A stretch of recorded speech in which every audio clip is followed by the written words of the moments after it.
প্রিয় দর্শক, ইব্রাহিম নবী কেন সেই দিন মূর্তিগুলোকে পানিতে ডুবিয়েছিলেন? তার বাবা সেই জন্য তাকে কি বলেছিল? আর তার সাথে মূর্তিগুলির কি কথা হয়েছিল? পরে তিনি কেন মূর্তিগুলোকে ভেঙে চূর্ণ বিচূর্ণ করলেন?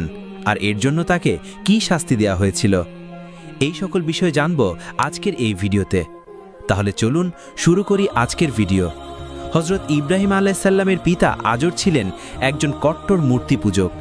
তিনি নিজে মূর্তি তৈরি করতেন এবং সেগুলোর পূজা করতেন। একদা হজরত ইব্রাহিম আলাইহিসসালামের পিতা আজর যুবক ইব্রাহিমকে ডেকে বললেন, বাবা ইব্রাহিম, তুমি এই মূর্তিগুলো বাজারে নিয়ে গিয়ে বিক্রি করে আসো।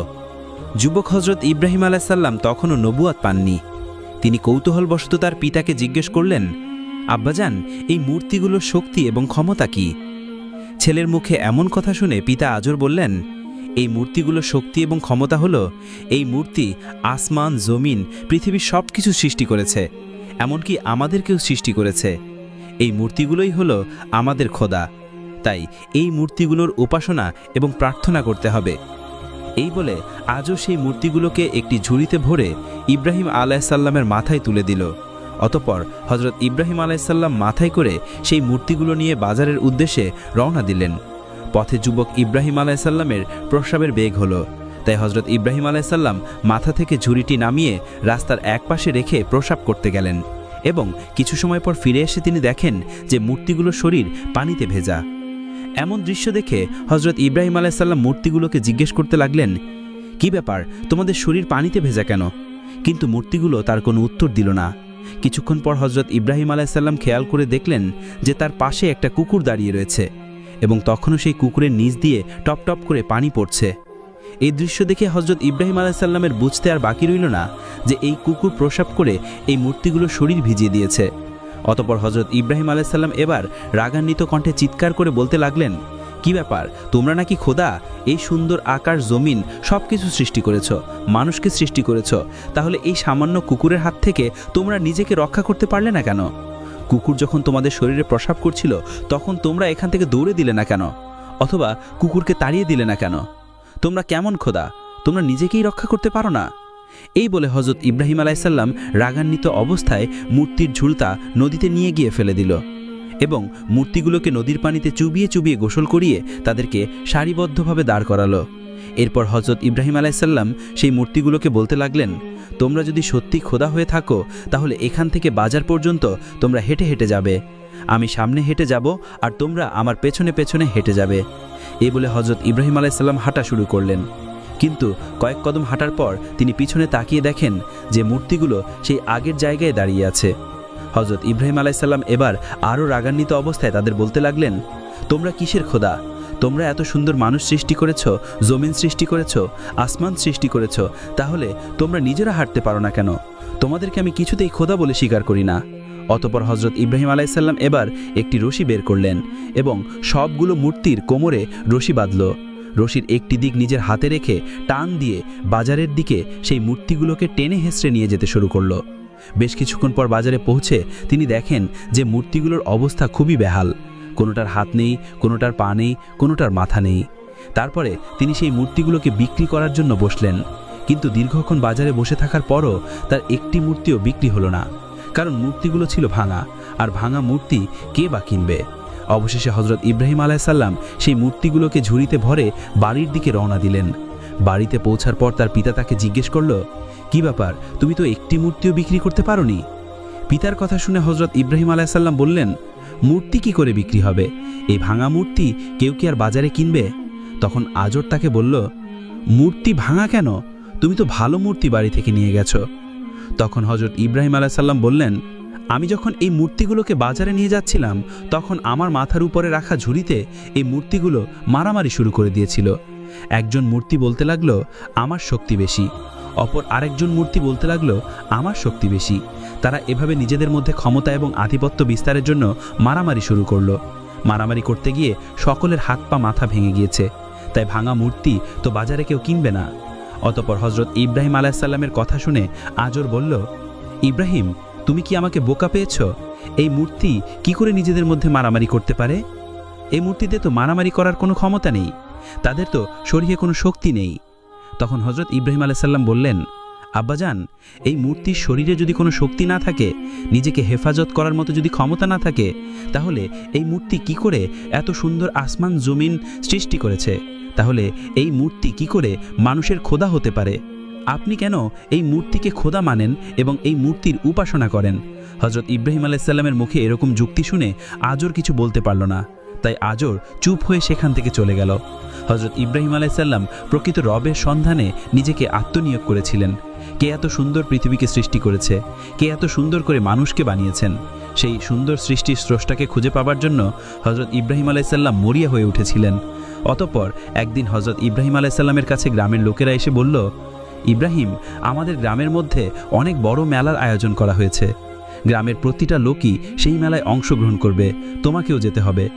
তাদের কথা শুনে হজরত ইব্রাহিম আলাইসাল্লাম বললেন, আমি অসুস্থ, তাই আমি মেলায় যাব না, তোমরা যাও। হজরত ইব্রাহিম আলাইসাল্লাম শারীরিকভাবে যদিও সুস্থ ছিলেন, রবের সন্ধান পাবার জন্য তিনি মানসিকভাবে অত্যন্ত হতাশ এবং পেরেশানির সঙ্গে দিন পার করছিলেন।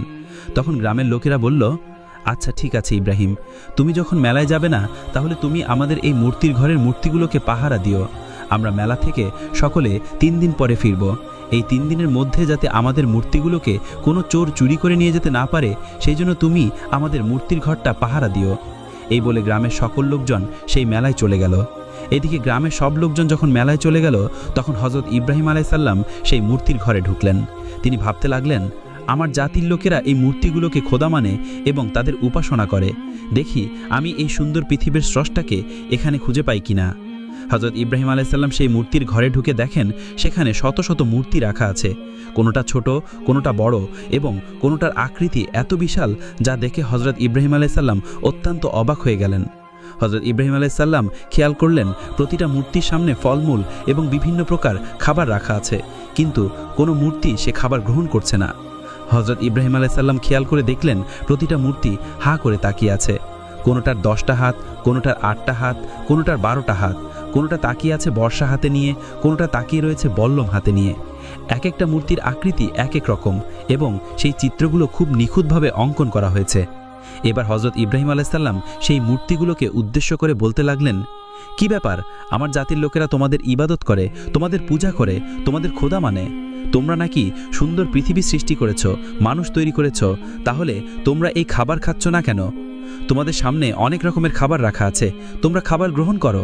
হজরত ইব্রাহিম আলাইসাল্লাম বারবার সেই মূর্তিগুলোকে এভাবে বলতে লাগলেন এবং তিনি নিজ হাতে সেই প্লেটগুলো মূর্তির মুখের কাছে নিয়ে গিয়ে ধরলেন এবং বললেন, খাবার খাও।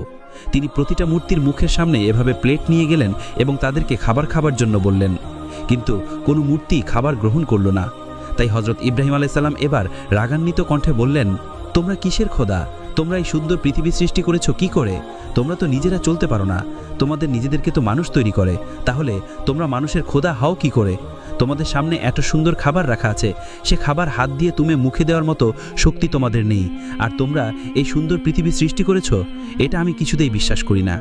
এই বলে হজরত ইব্রাহিম আলাইসাল্লাম একটি কুঠার দিয়ে মূর্তিগুলোকে ভাঙতে লাগলেন এবং শত শত মূর্তি তিনি ভেঙে গুঁড়িয়ে দিলেন এবং সেখানে সবচেয়ে বড় যে মূর্তিটা ছিল সেই মূর্তির ঘাড়ে তিনি কুঠারটা রাখলেন এবং সেখান থেকে চলে গেলেন। অতঃপর 3 দিন পর গ্রামের সকল লোকজন মেলা থেকে ফিরে আসলো এবং মেলা থেকে ফিরে আসার পর তারা পূজা দেওয়ার জন্য সেই মূর্তির মণ্ডপে প্রবেশ করলো, কিন্তু তারা ঢুকেই হাই হাই করতে লাগলো। তারা চিৎকার দিয়ে বলতে লাগলো, সর্বনাশ, আমাদের সকল মূর্তি তো ভেঙে গুঁড়িয়ে দেওয়া হয়েছে। তখন একজন লোক বলল, আমরা মেলায় যাওয়ার আগেই ইব্রাহিমকে এখানে পাহারাদার হিসেবে রেখে গিয়েছিলাম, আর আমার মনে হয় সে হয়তোবা কিছু করেছে। তার কথা শুনে লোকেরা তখন বলল, হ্যাঁ তুমি ঠিক বলেছ। অতঃপর তারা ইব্রাহিমকে সেখানে ডেকে এনে বলল, ইব্রাহিম, তোমাকে না দায়িত্ব দিয়েছিলাম এই মূর্তিগুলো পাহারা দেওয়ার জন্য, তাহলে এই মূর্তিগুলোর এই অবস্থা হলো কি করে? তখন ইব্রাহিম আলাইসাল্লাম চালাকি করে বললেন, আমি কি জানি, ওই যে বড়টার কাঁধে কুঠার রাখা আছে তাকে জিজ্ঞেস করো, সে হয়তোবা সকল ছোট মূর্তিগুলোকে ভেঙে গুঁড়িয়ে দিয়েছে, কেননা তার শক্তি বেশি, সে যেন তার ক্ষমতা প্রয়োগ করেছে। হজরত ইব্রাহিম আলাইসাল্লামের কথা শুনে তার গ্রামের লোকেরা বলল, ইব্রাহিম, তুমি কি আমাদের বোকা পেয়েছ? এই মূর্তি কি করে অন্য মূর্তিকে ভাঙতে পারে? এই মূর্তির শরীরে তো কোনো শক্তি নেই, তাকে তো আমরাই তৈরি করেছি। এটা শুনে ইব্রাহিম আলাইসাল্লাম বললেন, এই মূর্তির শরীরে যদি কোনো শক্তি না থাকে, তাহলে এই মূর্তি কি করে তোমাদের খোদা হতে পারে? তোমাদেরকে এই মূর্তি, যেই মূর্তিকে তোমরাই নিজেরা তৈরি করেছ, তার উপাসনা তোমরা কেন করছো? কেন তোমরা তাকে খোদা মানছ? ওই বড় মূর্তির শরীরে যদি একটা মাছিও বসে তাহলে সেই মাছিটা তাড়িয়ে দেওয়ার মতো ক্ষমতা তার নেই, তাই সে তোমাদের খোদা কিছুতেই হতে পারে না। ইব্রাহিম আলাইহিস সালামের মুখে এমন কথা শুনে গ্রামের লোকেদের মাথা নত হয়ে গেল। তারা চুপ হয়ে সেখান থেকে চলে গেল। অতঃপর একদিন রাতে ইব্রাহিম আলাইহিস সালাম খেয়াল করলেন যে আকাশে অনেক বড় বড় তারা দেখা যাচ্ছে। তখন ইব্রাহিম আলাইহিস সালাম বললেন, আকাশে এত সুন্দর বড় বড় তারা, নিশ্চয়ই এ তারাগুলোই আমার রব হবে। একটু পর তিনি খেয়াল করলেন তারার পাশে একটি বিশাল আকৃতির চাঁদ। তখন তিনি বললেন, তারার চেয়ে ওই চাঁদ বড়, তাই নিশ্চয়ই এই চাঁদ আমার রব হবে। অতঃপর পরদিন ভোরে সেই তারা এবং চাঁদ সব ডুবে গেল। তখন ইব্রাহিম আলাইহিস সালাম বলতে লাগলো, যেটা ডুবে যায় সেই সয়ে যায়, সেটা কখনো আমার রব হতে পারে না। একটু পরে সূর্য উদিত হলো। তখন ইব্রাহিম আলাইহিস সালাম বলল, নিশ্চয়ই এই সূর্যই আমার খোদা হবে। ওই তারা এবং ওই চাঁদের চেয়ে এই সূর্য অনেক বড়। দিন শেষে যখন সেই সূর্য ডুবে গেল তখন ইব্রাহিম আলাইহিস সালাম বলল, না, এই সূর্য আমার খোদা না। যেটা ডুবে যায় এবং শেষ হয়ে যায় সেটা কখনো আমার খোদা হতে পারে না। এভাবে হযরত ইব্রাহিম আলাইহিস সালাম সৃষ্টির স্রষ্টাকে খুঁজে পাওয়ার জন্য হতাশ এবং পেরেশানির সঙ্গে দিন পার করতে লাগলেন। অবশেষে হযরত ইব্রাহিম আলাইহিস সালাম যখন উপযুক্ত বয়সে পৌঁছালেন তখন আল্লাহ রাব্বুল আলামিন তাকে নবী বলে ঘোষণা দিলেন। ফেরেশতা জিবরিল আলাইহিস সালাম মারফত তাকে জানিয়ে দিলেন, হে ইব্রাহিম, তুমি আল্লাহ তাআলার নবী এবং পয়গম্বর। তুমি যে সত্য দ্বীনের, সত্য ধর্মের সন্ধান করছ, আল্লাহ তাআলা তোমাকে সেই সত্য দ্বীনের সন্ধান দিয়েছেন। আর সেই মহান আল্লাহ রাব্বুল আলামিনই এই পৃথিবীর স্রষ্টা।